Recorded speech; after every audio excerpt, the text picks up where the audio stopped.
Hello friends, welcome to day trader Telugu and good evening. Sensex 540 points down అయ్యి 40,145 దగ్గర close అయితే Nifty 163 points down అయ్యి 11,768 దగ్గర క్లోజ్ అవడం జరిగింది.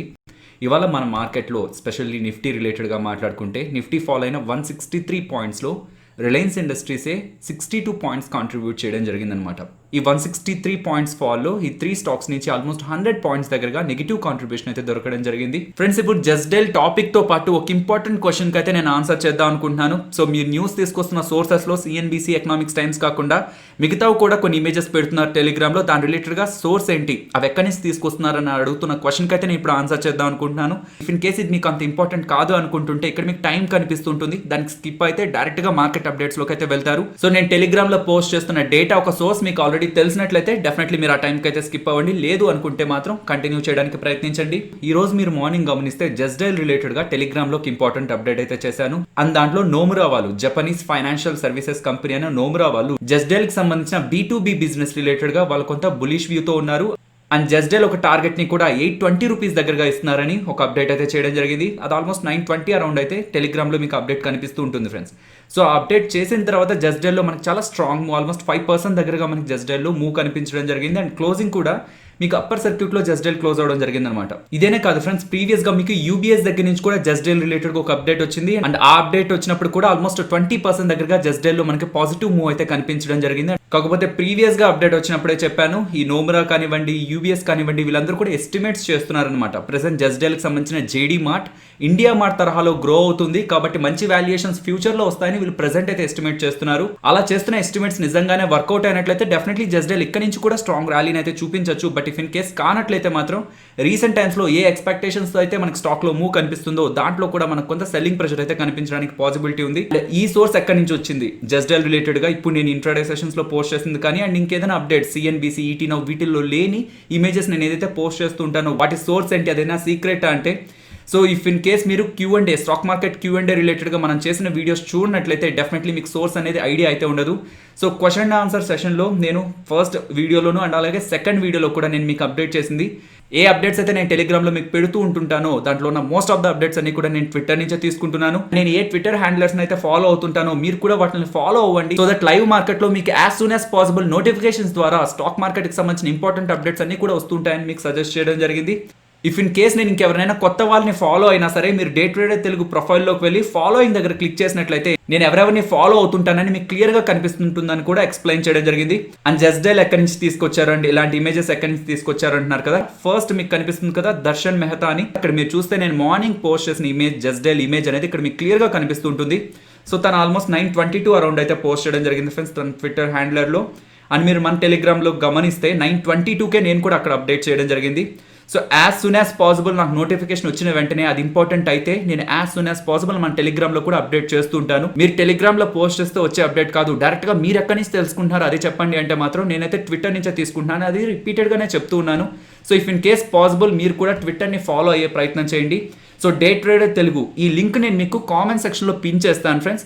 సో ఇది ఓపెన్ చేసిన వెంటనే ఫస్ట్ మన ప్రొఫైల్ వస్తుంది. క్లిక్ చేసి మేము ఎవరిని ఫాలో అవుతున్నాం అనేది గమనించండి అండ్ పాసిబుల్ వాళ్ళని ఫాలో అవడానికి అయితే ప్రయత్నించండి. సో మీకు ఎవరైతే ఇంట్రెస్టింగ్ అనిపిస్తారో వాళ్ళకి సంబంధించిన బెల్ ఐకాన్ ని కూడా క్లిక్ చేసే ప్రయత్నం చేయండి. అండ్ మన day trader Telugu Twitter platform ని ఫాలో అవడం కారణంగా సో నాకు ఏదైనా ఒక బెస్ట్ వెబ్సైట్స్ కానీ అండ్ ఇంపార్టెంట్ న్యూస్ అప్డేట్స్ తో పాటు ఇంకేదైనా స్టాక్ మార్కెట్ రిలేటెడ్ గా ఇన్ఫర్మేషన్ ఉన్నా సరే టైం టు టైం ట్విట్టర్ లో అయితే నేను అప్డేట్ చేస్తూ ఉంటాను. ఇఫ్ పాసిబుల్ మన ప్రొఫైల్ ని కూడా ఫాలో అవడానికి అయితే ప్రయత్నించండి. ఒకసారి ఎవరెవరిని ఫాలో అవుతున్నాను అనేది అప్పుడప్పుడు గమనించడానికి ప్రయత్నించండి. ఇఫ్ ఇన్ కేస్ ఎవరైనా కొత్త వాళ్ళు ఉన్నట్లయితే వాళ్ళని కూడా ఫాలో అయ్యే ప్రయత్నం చేయండి ఫ్రెండ్స్. సో కేవలం ట్విట్టర్ అనే కాదు ఫ్రెండ్స్, ఏదైనా నేను న్యూస్ ఆర్టికల్స్ చదువుతున్నా దాని రిలేటెడ్ గా ఏదైనా ఇంపార్టెంట్ ఇమేజెస్ ఉన్నా సరే దాన్ని కూడా టెలిగ్రామ్ లో మీకు అప్డేట్ చేసే ప్రయత్నం చేస్తుంటాను. కాబట్టి ఇన్ కేస్ మార్కెట్ రిలేటెడ్ గా లేటెస్ట్ అప్డేట్స్ తెలుసుకోవాలనుకుంటే మన టెలిగ్రామ్ ని కూడా మీరు ఫాలో అవ్వచ్చు. టెలిగ్రామ్ యాప్ ఇన్స్టాల్ చేసుకొని డే ట్రేడర్ తెలుగు కంప్లీట్ గా ఇంగ్లీష్ లో సర్చ్ చేస్తే మన ఛానల్లో ఆల్మోస్ట్ 1,16,000 సబ్స్క్రైబర్స్ ఉంటారు. సో దాన్ని ఫాలో అయ్యే ప్రయత్నం చేయండి. ఓకే ఫ్రెండ్స్, మార్కెట్లో ఉన్న ఇతర ఇంపార్టెంట్ అప్డేట్స్ గురించి మాట్లాడుకుందాం. మొదట ఆటో స్టాక్స్ గురించి మాట్లాడుకోవాలి ఫ్రెండ్స్. ఈ రోజు మీరు కొన్ని స్టాక్స్ ను గమనిస్తే స్పెషల్లీ హీరో మోటో కాప్ కానివ్వండి, బజాజ్ ఆటో కానివ్వండి అండ్ ఇంకొన్ని ఆటో స్టాక్స్ కానివ్వండి ఇంట్రాడే సెషన్స్ లో కొంత ఎక్కువగా ఫాలో అవడం జరిగిందనమాట. సో దీనికి రీజన్ 11:10 అరౌండ్ మనకి ఫాడా దగ్గర నుంచి ఒక ఇంపార్టెంట్ అప్డేట్ రావడం జరిగిందనమాట. సో ఫాడా అంటే federation of automobile dealers association. So వీళ్ళేం చేస్తూ ఉంటారంటే ఇండియాలో 2 వీలర్స్ కానివ్వండి, 4 వీలర్స్ కానివ్వండి, ట్రాక్టర్స్ కానివ్వండి, కమర్షియల్ వెహికల్స్ కానివ్వండి వీటి అన్నిటి సేల్స్ రిలేటెడ్గా మనకు అప్పుడప్పుడు అప్డేట్స్ ఇస్తూ ఉంటారనమాట. సో వీళ్ళు స్పెషల్లీ ఈరోజు ఫోకస్ చేసింది 2 వీలర్స్ రిలేటెడ్గా. వీళ్ళు ఏం చెప్తున్నారంటే ఈ దసరా అలాగే నవరాత్రి ఫెస్టివ్ సీజన్లో ఏవైతే సేల్స్ ఉంటాయనుకున్నారో 2 వీలర్స్కి 4 వీలర్స్కి అనుకున్నంత సేల్స్ అయితే నమోదు అవ్వట్లేదు. 2 వీలర్ సేల్స్ అయితే 15% దగ్గరగా ఇయర్ ఆన్ ఇయర్ కంపారిజన్లో లాస్ట్ ఇయర్ ఫెస్టివల్ సీజన్తో కంపేర్ చేస్తే ఇయర్ ఫెస్టివల్ సీజన్లో 15% దగ్గరగా సేల్స్లో డ్రాప్ కనిపిస్తుందని చెప్తున్నారు.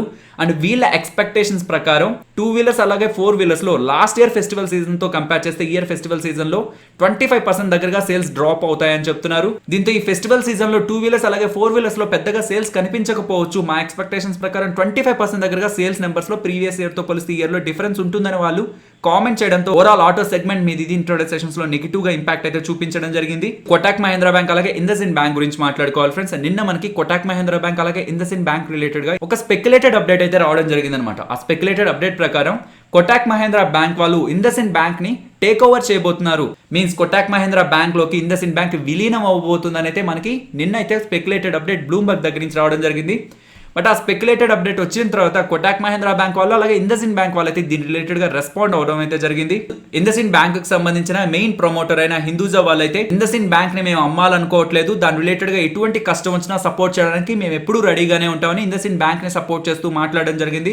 And even Kotak Mahindra bank వాళ్ళు కూడా ఇండస్ఇండ్ బ్యాంక్ ని మేము కొనాలనుకుంటున్నాం అని అయితే ప్రెసెంట్ అయితే ఎటువంటి డిస్కషన్ లేదు. ఇఫ్ ఇన్ కేస్ ఉన్నట్లయితే దాని రిలేటెడ్ గా అఫీషియల్ గా బోర్డు డెసిషన్ తీసుకుంటే మేము దాన్ని ఎక్స్చేంజెస్ కి అప్డేట్ చేస్తామని కోటాక్ మహేంద్ర బ్యాంక్ వాళ్ళైతే అప్డేట్ చేయడం జరిగిందనమాట. ఈ వచ్చిన అప్డేట్ ని కోటాక్ మహేంద్ర బ్యాంక్ అలాగే ఇండస్ఇండ్ బ్యాంక్ వాళ్ళైతే సపోర్ట్ చేయలేదు friends. But if in case ఇలా జరిగితే ప్రైవేట్ బ్యాంకింగ్ సెగ్మెంట్ లో వీళ్ళిద్దరు కంబైన్ అయితే ఫామ్ అయ్యే ఎంటిటీ అనేది ఒక స్ట్రాంగ్ ఎంటిటీగా అయితే మారుతుంది. సో ఇక్కడ మీకు కోటాక్ మహేంద్ర బ్యాంక్ అలాగే ఇండస్ఇండ్ బ్యాంక్ రిలేటెడ్ గా కొంత ఇంపార్టెంట్ డేటా అయితే కనిపిస్తూ ఉంటుంది ఫ్రెండ్స్. ఒక్కసారి వీడియోని పాస్ చేసి కోటాక్ మహేంద్ర బ్యాంక్ అలాగే ఇండస్ఇండ్ బ్యాంక్ రిలేటెడ్ ఉన్న ఇంపార్టెంట్ డేటాను అయితే గమనించే ప్రయత్నం చేయండి. నెక్స్ట్ ఎస్ బ్యాంక్ గురించి మాట్లాడుకోవాలి friends. Yes Bank results related గా నిన్నటి వీడియోలో నేను డిస్కస్ చేశాను. సో రిజల్ట్స్ లో మనకి ఎటువంటి నెగిటివ్ కూడా కనిపించలేదు. కాకపోతే ఎస్ బ్యాంక్ రిజల్ట్స్ పోస్ట్ చేసిన తర్వాత ఎస్ బ్యాంక్ ఒక సీఈఓ అయిన ప్రశాంత్ కుమార్ గారు ఎస్ బ్యాంక్ రిలేటెడ్ గా Yes Bank asset quality related గా కొంత నెగిటివ్ కామెంట్స్ అయితే చేయడం జరిగింది.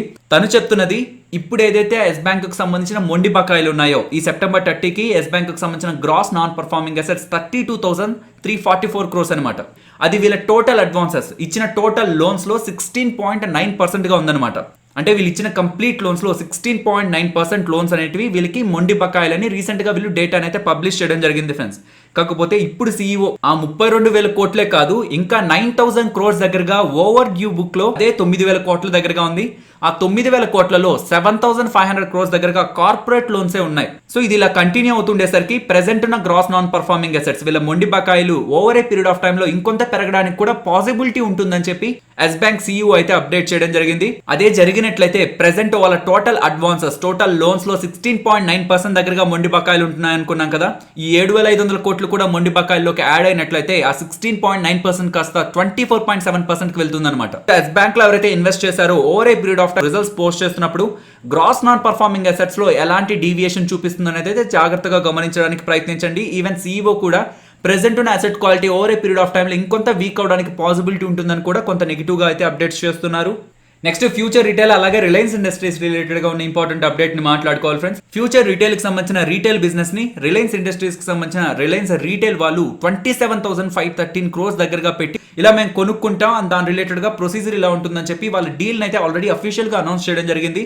అంతా అనుకున్నట్లు జరిగితే కూడా ఈ డీల్ ముందుకు వెళ్ళడానికి చాలా టైం పడుతుంది అనమాట. బికాస్ ఇలాంటి మేజర్ డీల్స్ లో competition commission of India CCI approval కావాల్సి ఉంటుంది ఫ్రెండ్స్. ఆ డీల్ రిలేటెడ్ ఉన్న టోటల్ ఇన్ఫర్మేషన్ ఈ కాంపిటీషన్ కమిషన్ ఆఫ్ ఇండియా వాళ్ళు క్లియర్ గా అంతా పరిశీలించిన తర్వాతే ఆ డీల్ కి అయితే వాళ్ళు అప్రూవల్ ఇవ్వడం జరుగుతుంది. CCI వాళ్ళు అప్రూవల్ ఇచ్చిన తర్వాత సెబీ దగ్గర నుంచి అప్రూవల్ రావాలి. అండ్ సెబీ దగ్గర నుంచి అప్రూవల్ వచ్చిన తర్వాత కూడా వేరియస్ గవర్నమెంట్ ఏజెన్సీస్ దగ్గర నుంచి కూడా ఫ్యూచర్ రిటైల్ అలాగే రిలయన్స్ ఇండస్ట్రీస్ మధ్యలో ఉన్న డీల్ రిలేటెడ్ గా అప్రూవల్ రావాల్సి ఉంటుంది అనమాట. ఈ డీల్ నార్మల్ గానే చాలా ఎక్కువ టైం తీసుకుంటుంది కంప్లీట్ అవ్వడానికి. కాకపోతే ఇప్పుడు మధ్యలో అమెజాన్ వాళ్ళు ఎంటర్ అయ్యి ఫ్యూచర్ రిటైల్ కి సంబంధించిన రీటైల్ బిజినెస్ ని మాకు మాత్రమే అమ్మాలి, ఇఫ్ ఇన్ కేస్ వేరే వాళ్ళకి అమ్ముతున్నా దానికి మా పర్మిషన్ కావాలి, అలాంటిది ఏదీ లేకుండా ఫ్యూచర్ గ్రూప్ వాళ్ళు రిలయన్స్ ఇండస్ట్రీస్ కి తమ రీటైల్ బిజినెస్ ని అమ్మడం కరెక్ట్ కాదు అని ఫ్యూచర్ రిటైల్ మీద సింగపూర్ ఇంటర్నేషనల్ ఆర్బిట్రేషన్ సెంటర్ లో అయితే లీగల్ గా ముందుకు వెళ్ళడం జరిగింది. అండ్ దాని రిలేటెడ్ గా అప్డేట్ నిన్న మనకి రావడం జరిగింది అనమాట. సింగపూర్ కి సంబంధించిన ఇంటర్నేషనల్ ఆర్బిట్రేషన్ కోర్ట్ అమెజాన్ కి పాజిటివ్ గా తీర్పు ఇవ్వడం జరిగింది. ఈ ఫ్యూచర్ రిటైల్ అలాగే రిలయన్స్ ఇండస్ట్రీస్ మధ్యలో జరిగిన డీల్ అయితే కొంతవరకు హోల్డ్ చేయాలని, ఆ డీల్ ని ముందుకు తీసుకువెళ్ళకూడదని అయితే ఫ్యూచర్ రిటైల్ అలాగే రిలయన్స్ ఇండస్ట్రీస్ కి నెగిటివ్ గా అయితే అప్డేట్ చేయడం జరిగింది ఫ్రెండ్స్. మా మధ్యలో జరుగుతున్న డీల్ అయితే వ్యాలిడే, లీగల్ గా ఉన్న అన్ని ఆప్షన్స్ చెక్ చేసుకున్న తర్వాత మేము ముందుకు వెళ్తున్నాం. అమెజాన్ వాళ్ళు చేస్తున్న క్లైమ్స్ అయితే కరెక్ట్ కాదు, మేము ఈ డీల్ ని యాజ్ సూన్ యాజ్ పాసిబుల్ ముందుకు తీసుకువెళ్లాలనుకుంటున్నాం అని కూడా రిలయన్స్ రీటైల్ వాళ్ళైతే అఫీషియల్ గా స్టేట్మెంట్ అయితే చేయడం జరిగింది అనమాట. స్టార్టింగ్ లో మాట్లాడుకున్నట్లు నార్మల్ గానే ఈ డీల్ కి చాలా ఎక్కువ టైం పడుతుంది, బట్ ఈ లోపు మనకి అమెజాన్ వాళ్ళు కూడా ఎంటర్ అయ్యి డీల్ రిలేటెడ్ గా కొన్ని అలిగేషన్స్ చేస్తున్నారు కాబట్టి ఇంకాస్త ఎక్కువ టైం అయితే ఈ డీల్ కంప్లీషన్ కి అయితే టైం అయితే పడుతుంది ఫ్రెండ్స్. నిఫ్టీ అలాగే bank Nifty support and resistance గురించి మాట్లాడుకుందాం. ప్రీవియస్ గా మీరు నిఫ్టీని ట్రాక్ చేస్తూ వచ్చినట్లయితే ఇప్పుడు ఏ లెవెల్స్ దగ్గర అయితే క్లోజ్ అయిందో, సో ఇక్కడ నుంచి డౌన్ సైడ్ చాలా లిమిటెడ్ గానే ప్రీవియస్ గా మనకి ఫాలో అవడం జరిగింది అనమాట. ఈవెన్ అలా ఫాలో అయినా సరే ఇమీడియట్ గా మనకి నెక్స్ట్ ట్రేడింగ్ సెషన్స్ లోనే చాలా స్ట్రాంగ్ రికవర్ అయితే కనిపించడం జరిగింది. So if in case market లో స్ట్రెంత్ ఉంటే ఇక్కడ నుంచి నిఫ్టీలో మనకి ఎక్కువ ఫాల్ అయితే కనిపించకూడదు ఫ్రెండ్స్. ఇక్కడ నుంచి నేను ట్రాక్ చేస్తున్న నియర్ సపోర్ట్ అయితే 11,660 అనమాట. ఇఫ్ ఇన్ కేస్ ఈ లెవెల్ కూడా బ్రేక్ అయి డౌన్ సైడ్ సస్టైన్ అయినట్లయితే నిఫ్టీలో ఇంకాస్త ఎక్కువ వీక్నెస్ అయితే మనం ఎక్స్పెక్ట్ చేయొచ్చు, అండ్ అదే 11,500 వరకు కూడా కంటిన్యూ అవ్వచ్చు. లేదు ఇక్కడ నుంచి నిఫ్టీ టాప్ సైడ్కి మూవ్ అయ్యే ప్రయత్నం చేస్తే రెసిస్టెన్స్ 11,850 దగ్గర గమనిస్తున్నాను, and bank Nifty support 23,860 and resistance 24,515. Next Nifty option chain మాట్లాడుకునే ప్రయత్నం చేద్దాం ఫ్రెండ్స్. ఈ రోజు ఇంట్రాడే సెషన్స్ లో మీరు గమనిస్తే అక్టోబర్ మంత్లీ ఎక్స్పైరీ కాంట్రాక్ట్ ని 11,900 దగ్గర, అంటే 11,900 కంటే పైకి వెళ్ళదు అని 20 lakh ఓపెన్ ఇంట్రెస్ట్ బిల్డ్ అవడం జరిగిందనమాట. అలాగే ఓవరాల్ గా కూడా 40 lakh overall open interest build అయింది కాబట్టి ఇమీడియట్ గా మనం 11,900 ని ఇంపార్టెంట్ రెసిస్టెన్స్ గా అయితే చూడొచ్చు. అండ్ ఇక్కడ నుంచి డౌన్ సైడ్ కి మూవ్ అవుతుంటే 11,500 దగ్గర ఓవరాల్ ఓపెన్ ఇంట్రెస్ట్ అనేది మనకు చాలా స్ట్రాంగ్ గా బిల్డ్ అవడం జరిగింది. బట్ ఇంట్రాడే సెషన్స్ లో 11,700 దగ్గర కొంత స్ట్రాంగ్ డేటా బిల్డ్ అయింది ఫ్రెండ్స్. ఇఫ్ 11,700 బ్రేక్ అవ్వనంత వరకు కూడా మనం నిఫ్టీ రిలేటెడ్ గా కొంత పాజిటివ్ వ్యూలోనే ఉండొచ్చు. ఇఫ్ 11,700 బ్రేక్ అయ్యి ఇందాక మాట్లాడుకున్న 11,660 లెవెల్ ని కూడా మార్కెట్ రెస్పెక్ట్ చేయకుండా డౌన్ సైడ్ మూవ్ అయితే నెక్స్ట్ 11,500 వరకు కూడా నిఫ్టీ ఫాలో అవడానికి అయితే పాసిబిలిటీ ఉంది. ఇంకొక ఇంపార్టెంట్ థింగ్ మనం గుర్తుంచుకోవాల్సింది, యూఎస్ స్టిమ్యులస్ ప్యాకేజ్ రిలేటెడ్ గా కూడా మనకు ఇంపార్టెంట్ అప్డేట్ రావడానికి 1 or 2 days లో రావడానికి పాసిబిలిటీ అయితే ఉంది. సో అప్డేట్ ఎలా ఉంటుందనే దాన్ని బట్టి కూడా మనకు మార్కెట్ లో కొంత హ్యూజ్ మూవ్ కనిపించడానికి పాసిబిలిటీ ఉంది. అండ్ అలాగే ఇది మంత్లీ ఎక్స్పైరీ కూడా కాబట్టి ఈ వీక్ మొత్తం కూడా మనకు మార్కెట్ లో కొంత వోలటైల్ మూవ్స్ కనిపించడానికి పాసిబిలిటీ ఉంది. సో ఫైనల్ ఇది ఫ్రెండ్స్, మన వీడియో నచ్చిందా?